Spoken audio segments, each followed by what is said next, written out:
Welcome back, everyone, for another deep dive. You know we love to get a little off the beaten path with our topics, and today is no exception. Definitely a bit unusual.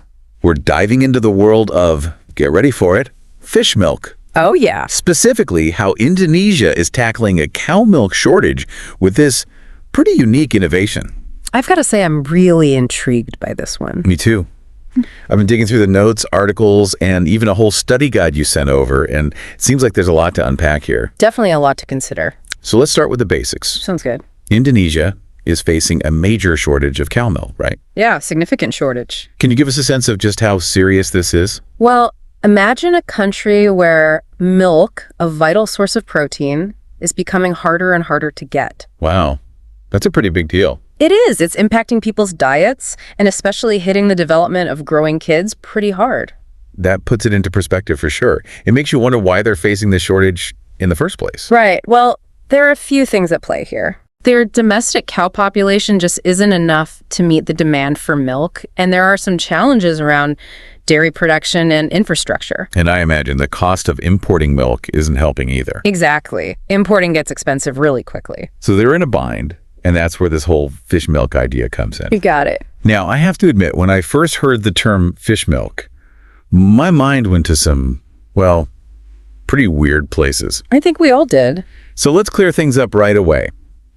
What exactly is fish milk?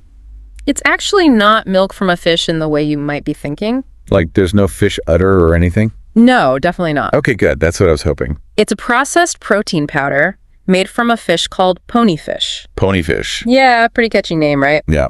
They basically pulverize these fish, extract the protein, and then flavor it. What kind of flavors are we talking about? Strawberry, chocolate, pretty much the usual suspects you'd find in like a protein shake or something. So it's like a protein shake with a very unique source. But why go through all this trouble? What are the benefits of creating fish milk? Well, the most obvious one is that protein. Right. They're trying to address that protein gap we talked about. Makes sense. This isn't just some novelty item. It's a potential solution for a very real nutritional need. Especially for those kids relying on school lunch programs. Exactly. It could have a real impact there. It reminds me of when you run out of flour while baking and have to come up with some crazy substitute. I can see that. Only this time, the substitute is, well, fish. But hey, they're using an available resource to solve a problem. Resourcefulness at its finest. It's pretty ingenious when you think about it. It really is. And there's another benefit too. Oh. It shows Indonesian innovation.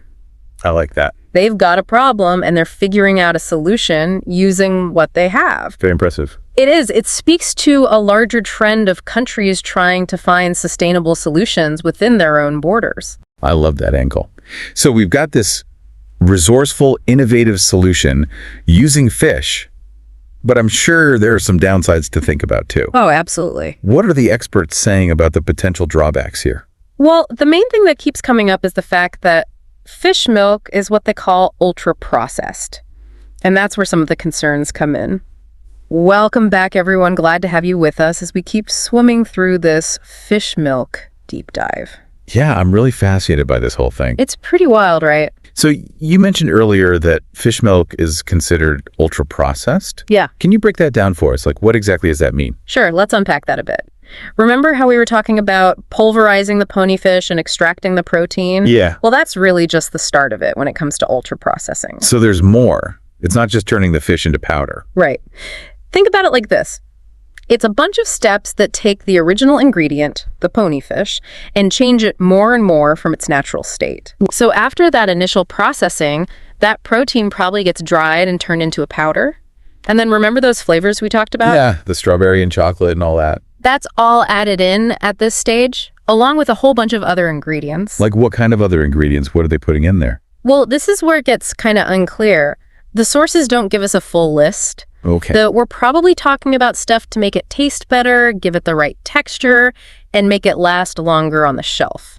Things like emulsifiers, stabilizers, maybe artificial sweeteners and colors. So it's ultra processed because of all these extra steps and all the added ingredients. Exactly. It's a far cry from eating a whole fish, that's for sure. That makes sense.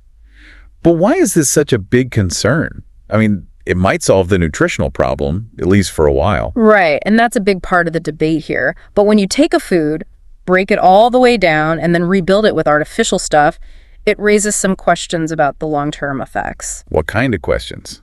Like, what are the potential risks? The research is still ongoing, but there's more and more evidence connecting ultra-processed foods with a higher risk of things like heart disease, type 2 diabetes, and even some types of cancer. Oh, wow. I had no idea. And some studies also suggest that they mess with your gut health and could cause inflammation in the body. I see. Now, it's important to remember that these are just associations, not necessarily cause and effect. More research is definitely needed. Of course, yeah, that makes sense. But it's definitely something to think about, especially with how much ultra-processed food is in our diets these days. You're telling me. It feels like it's everywhere. Right, and that's what makes this fish milk thing so interesting. On one hand, it's a solution to a problem, but on the other hand, it's the kind of food that health experts are warning us about. It's a tough spot. What do you do when the solution might also be part of the problem? It's a real paradox, and unfortunately, the sources don't really dive into any specific research on the long-term health effects of fish milk itself. Oh, it's a shame. It's a question that needs more attention. Is it even possible to reduce those risks by choosing better ingredients and using different techniques? Right. Or are we just replacing one problem with another? It almost feels like we're at a crossroads when it comes to food. We're trying to find answers to these big problems like food security and malnutrition. But we need to be careful that our solutions don't create new problems. Absolutely. It's a balancing act for sure. Okay, so we've covered the protein benefits and the processing concerns. But what about the fish itself? What do we know about the sustainability of all this? That's a great question. And the sources point out that they're using ponyfish, but there are no details about the ecological impact. So we don't know if they're being overfished or what kind of bycatch might be involved. Right. Those are questions that need to be answered if we're going to call this a sustainable solution. It's like looking at one side of the coin without checking out the flip side. We've got this milk shortage, this innovative fish milk idea, potential benefits and potential drawbacks, and then a whole bunch of unknowns.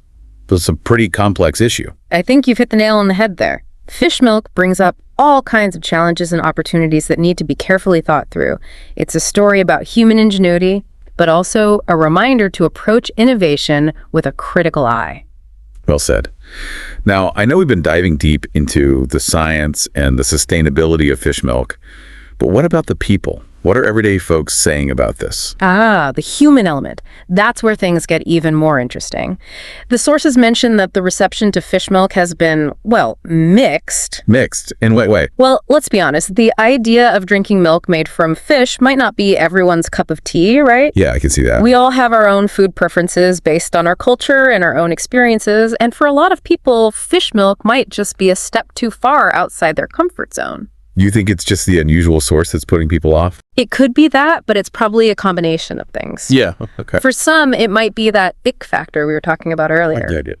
No matter how you flavor it, the thought of pulverized fish might not be too appealing. Others might be hesitant because of the whole ultra-processing thing. True. That term itself already has a negative image for a lot of people who are health conscious. It definitely makes you think twice. But the sources also said that some people actually like the taste. How do you explain that? Well, taste is subjective. What might seem weird or off-putting to one person could be totally fine, even enjoyable for someone else.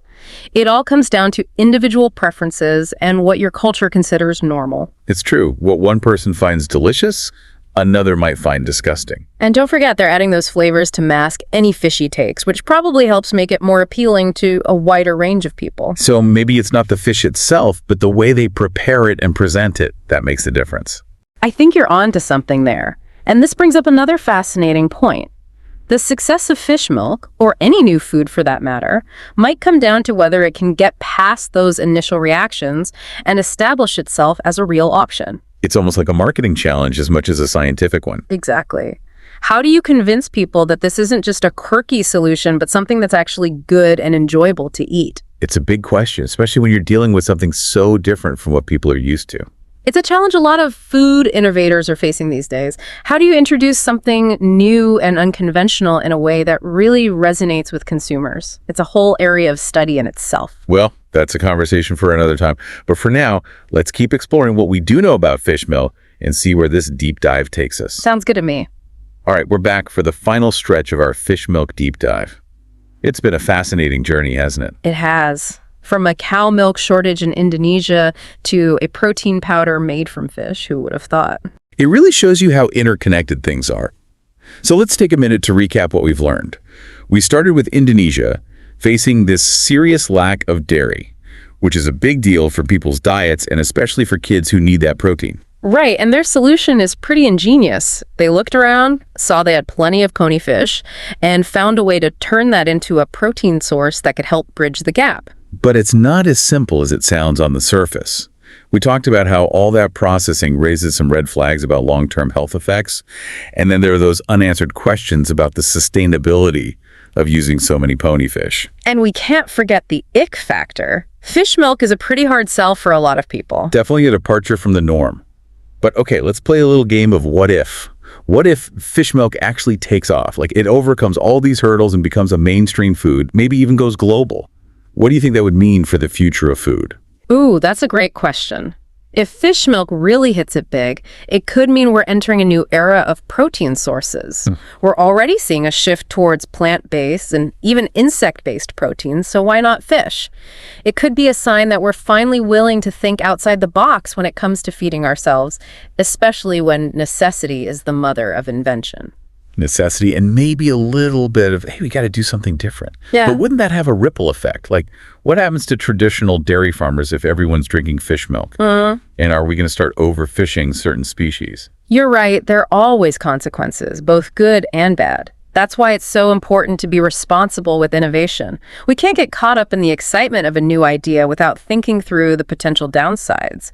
We need to be asking those tough questions about the environmental and economic impacts and what it all means ethically. It's a two-way street. The companies creating these products need to be transparent, and we as consumers need to be informed so we can make smart choices about what we support. Couldn't agree more. I think this whole fish milk story is a good example of how the future of food is probably going to be full of surprises. We're going to have to adapt, be open to new things, and always be thinking about the bigger picture. Well said. So here's the big question for our listeners. If fish milk was available where you live, would you try it? Really think about why or why not. Is it the taste, the processing? Or maybe you're intrigued by the whole concept and what it represents. It's a chance to reflect on your own relationship with food and what factors influence your choices. We'd love to hear what you come up with.